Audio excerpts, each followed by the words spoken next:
Hey, Wemberg World Entertainment, and I don't know whether you knew this, but I didn't only until the other day. There's a brand new War of the Worlds movie. Yes, this is actually real, and it stars Ice Cube. It's available on Amazon if you want to watch it. I wouldn't recommend it, but it's from Universal, oddly enough, but it does seem to be available and only available on Amazon, which goes a long way for what's in this movie. It's a disaster, and the fact, it's hilariously bad, but it's one of these movies that tries to take itself way too seriously. But it stars Ice Cube, Eva Longoria of all people, and Clark Gregg. For some reason, Clark Gregg seems to be showing up in all of these garbage movies because, of course, he was in the G20 garbage fest, and now he's in this thing. If you saw the trailer for this, you wouldn't think it was real, or at least you wouldn't think it was something people put money into. It looks like it was something off of the Sci-Fi Channel. That's exactly how it plays out. This thing is laughably bad. So what's the premise this time? Because, of course, you're thinking, well, it's War of the Worlds. Obviously, the premise would be that of War of the Worlds. Well, no, not quite. They've changed it quite a bit. By the way, don't expect to be actually watching much of the alien invasion, because that's not really what you're getting. We're here to get data. That's right. That's what they're... no, not Lieutenant Commander Data. Data from the data hubs around the world. That's what they're not here to take over the world. They're not here to conquer. They don't die by us not being able to attack them, but viruses from microorganisms and stuff like that. No, they are here to collect data, and they're tripods this time. They've no shields. You can just easily shoot them and destroy them.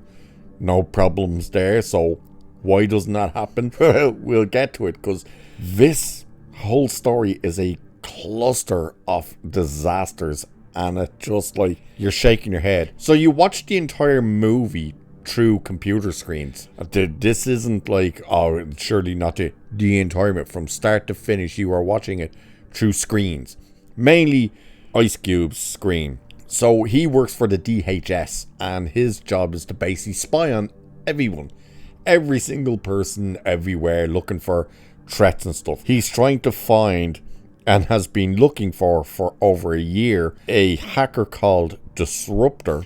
He spies on his family. He's got a daughter and a son, and he constantly spies on them.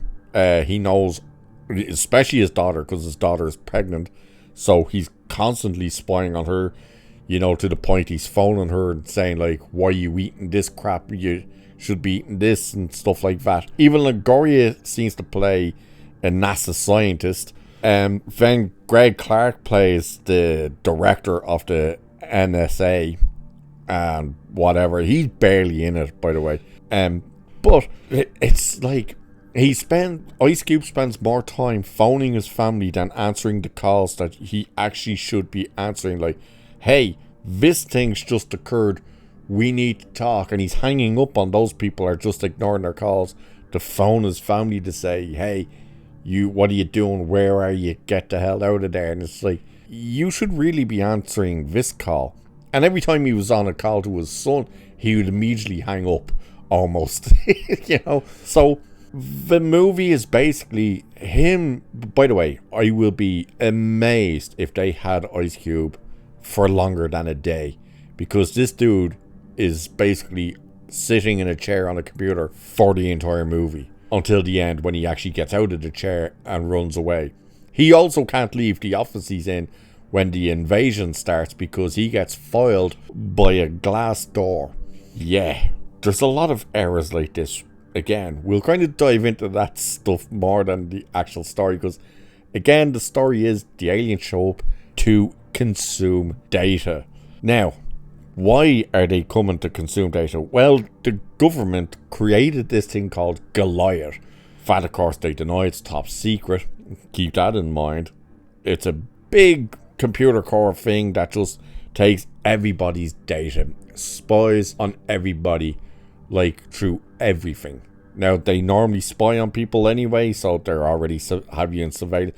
But this is like ultra spying. But the government apparently knew that if they turned this on, aliens would show up.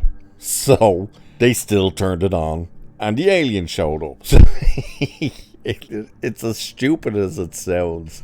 But these things show up, and they immediately take out, in like 10 seconds, all the infrastructure in the world. And this is where we get into where this movie is an absolute clusterfuck of mistakes. So they're telling you, they've just taken out all of the defenses around the world. They've taken out this, they've taken out that infrastructure, all this. So we can't coordinate attacks to go against them. While they're telling you that, you're seeing all the militaries being organized to go on an attack. And you're like, oh, so you've just told us that they've taken out all the servers that could do this, that could have us be able to rally the troops basically while we're watching them rally the troops. Doesn't make sense. Nor does the fact that we are told they have wiped out everything basically, so all the defenses are gone. You know, all money and infrastructure like that is gone, except for one thing, which we will get to. All of this stuff. However, the internet is still working fine. News networks are working fine. You know, mobile phones are working fine. There doesn't seem to be any problems with anything. They're still on Zoom calls. Planes are still in the air. You name it. Nothing seems to be happening. Until they remembered, oh, wait a minute, didn't we say they took out the infrastructure for data and stuff? Once they start going for the data, all of a sudden the militaries can't do anything. Like, they've been shooting these things and taking them down with ease. And I mean with ease. Couple of bombs, boom, these things are on the ground. All of a sudden, they're not able to coordinate attacks against them. We're to the point where warships are ending up on beaches and stuff like this. And you're like, what the hell? They do have the storm part at the very beginning. Yet the storm part has absolutely nothing to do with the arrival of the aliens, which makes no sense because it's literally, they show us, even Longoria's character phones Ice Cube. She's like, hey, have you seen these things? Look at this. And you just see these immense storms. They're not EMP storms. They're not knocking out the power everywhere. And the aliens do not come down through the storm. In fact, they just arrive down in meteorites. So, and not even where the storms are. It's like, okay, so what was the point of the storms? Doesn't make sense. But they come down and it just gets so stupid. And you barely see them. And when you do see them, they look, to start with, the design looks like something out of maybe one of the Metal Gear Solid games. The actual structure. They are the tripod things. Except this time, the head parts can come off the legs and fly around. But there's not the actual aliens in them. Instead, there's teeny tiny little spider looking robots, but they're actually also organic. So they're half cybernetic, half organic, and they're just robbing data for some reason. The best part is when Ice Cube has to actually leave the office and go to the server room, which is in the building he's in, that has Goliath, this program which he didn't believe Goliath was a real thing, didn't know what it was, blah, blah, blah. When he sees a list, it's funny. He gets sent a list. By the way, I'm going full spoilers for this crap, by the way. The disruptor hacker that he has been looking for a year, it's his son. And they end up working together, blah, blah, blah. I'll swing back around to some, like, this stuff where it just gets ridiculous. Like how he was foiled by a glass door. But when he's going down the building to find the server room, the daughter, he has the daughter help him. He has all these people helping him. And he's like, right, which way do I go? And she's like, right, go down this hall and go to your right. And he does that. Where now? This top secret program that they're in denial that exists. This absolute, nobody can know about this because of the things it can do. Not just in the fact that it's going to rob everybody's data, you know, it can close your accounts, all this type of stuff, but it's actually going to bring an alien invasion. They have it marked on the computer system's map in big writing just in the corner saying Goliath. It's like, oh, Oh, there it is. It's right there. Look, it's spelt right there. Goliath. It's that stupid. So, how does he get foiled by... This is where we're just going to go into all the stupidness in it. How did he get foiled by a glass door? Well, when the attack happens, the DHS company goes into lockdown. And his daughter gets injured and stuff. And he's like, I'm on my way. And he runs up and he goes, oh, damn it.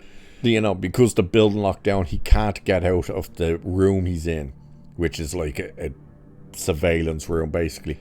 And it's like, oh no, foiled by a glass door. It's not like you could just, I don't know, throw a chair through it or something. It's like, you could smash that with ease. But no, he's foiled by a glass door. Remember how I said all the currency and everything in the world the aliens managed to take out, even though all the internet's still working, Facebook still works, Messenger, Reddit, X, you name it, it all still works. But apparently the aliens took all this infrastructure out. But one thing does still work. Amazon Prime. That's right. You know, the thing that actually has this movie on. The daughter's boyfriend is an Amazon delivery driver. The plan to stop the aliens is to upload an old school virus into Goliath so that when they hack into it and they get to it, it will just kill them all, basically.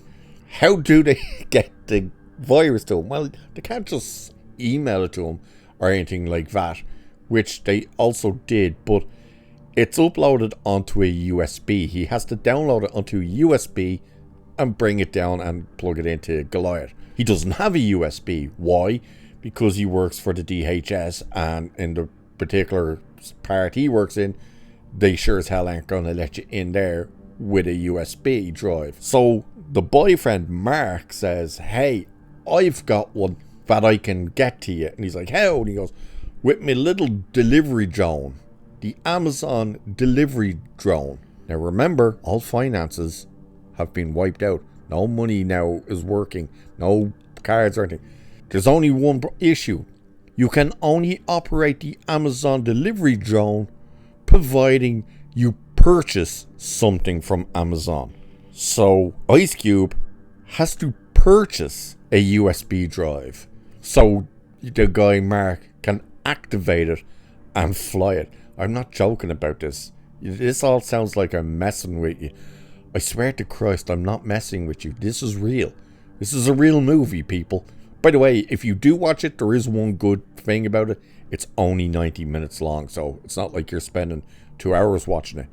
And if you want a good laugh, get some beers, get yourself chips and dips and stuff and sit down with your mates and watch it. You'll probably laugh your ass off at how bloody retarded it is. But yeah, so he has to order it, and then the dude goes flying, and all of a sudden the gigantic robots are trying to shoot this tiny little drone out. The drone gets hit though and ends up upside down on a road, and they see a guy in a tent who they hack his phone to try and tell him, hey, can you run over out to the middle of the road and flip the drone back up? And they're like, the government will give you a year free phone calls. And he responds saying, why? So they can spy on me. So what do? Now remember, once again, all the money and stuff, the finances of the world have been wiped out. Yet, Ice Cube has just been able to purchase a USB drive so the drone could activate. What do they give this homeless dude to convince him to go over and flip over the drone? By the way, while an alien attack is happening, $1,000 gift card for Amazon Prime. Yeah, my God, I wish I was messing about this, but I'm not. This is actually real. This is a real movie. It would be funny if it was a parody, but it's not. It's actually a movie that takes itself serious. So the biggest issues we're looking at with this movie is, okay, they're wiping out everything. They're taking all the power structures out, all the water, the food, supplies, blah, blah. By the way, they do all of this in like seconds. From the second they arrive in the hatch, all around the world, they've all done the same thing at the same time, everywhere, so quickly. While that's all happening, everything still seems to work. All the phones are still working. The internet still works. He's Googling stuff. He's on Facebook. You constantly see news articles come up. He's watching Fox News. He's watching CNN. He's checking X and Reddit and all this stuff. You know, all the lights are still on. Tesla cars still work. You name it. Yeah, we've been told all these things have just taken out all the power grids and everything like this. By the way, it seems to be daytime everywhere. Like he's looking at the world over on cameras, seeing where these big robots are, the tripods, and it seems to be daytime everywhere. It's hilarious as well, actually, when he's looking earlier in the movie at areas that are being attacked. He clicks on France, and for some reason, the video they show you, yeah, that was definitely a town in the Middle East. It was like, that's the most deserty area of France I've ever seen. So they also use real footage of real soldiers and combat. How do we know this? Well, one, you can clearly tell that it's a real footage of military operations stuff.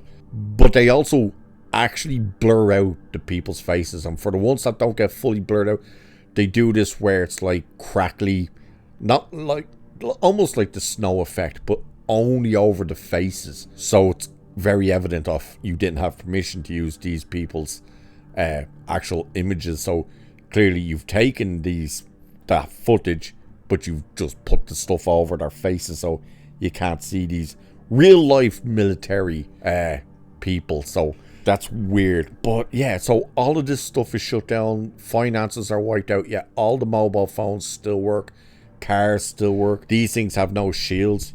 They're shooting them. They're taking them down with ease. This is also pretty much at the start of the movie. Then all of a sudden they can't attack them because the defense grids have been taken out, and all of a sudden helicopters are just blowing up in the skies, and as I said, warships are ending up on beaches and stuff, and they have to go hand to hand. Even though you're seeing all this stuff where like, we can't organize anything to get defense up and organize a coalition of countries to form together and fight these things.